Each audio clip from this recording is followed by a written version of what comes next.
Hello and welcome to Think About It, where we have two primary goals. One, to get you to think about it, and two, to just make more sense than Keith Olbermann.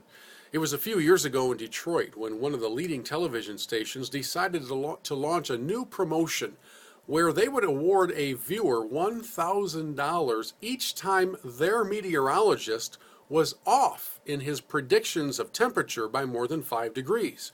They'd spin a big barrel and draw a postcard and send somebody $1,000. The promotion lasted only a few weeks because they were shelling out cash, sort of like Obama. Why? Because the weather is really, really hard to predict, since we don't control it. That's what makes the events of the past few days all the more appalling to me. To see 8 Republicans cross over and vote for the largest tax increase in the history of America on a formula based on what might happen 50 years from now, ignoring the fact that over the past 12 years, the Earth's temperature has actually been cooling, ignoring the fact that each of the last 2 winters we have set brand new records for cold and snowfall. We have done all of this based on global warming.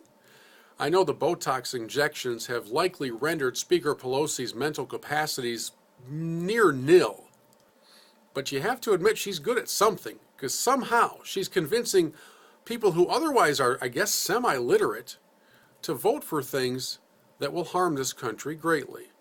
I applaud the Democrats who crossed over and voted against their own party. I shudder to think of what sort of retribution awaits those of you who did that. And to the American people, to the people watching this video, can I ask you to do a couple of things? Number one, would you take a look at what's included in that bill?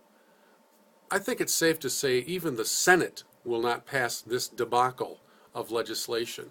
But for Speaker Pelosi, who will always be reelected in her freak show of a district in San Francisco, she really has nothing to worry about, unless, of course, that whole waterboarding perjury thing comes to light. But for the rest of us, if you'd like to see every single cost on every single item you consume, use, see, touch, feel, or want go through the roof, this bill's pretty good for you. But you're kidding yourself. You are kidding yourself and your neighbors if you honestly believe this bill will do anything to impact the temperature of our climate.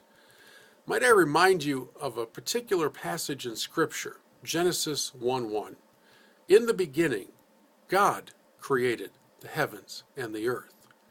And while I know that our new president promised us that the oceans would rise again if he was elected, he's really not in control of that.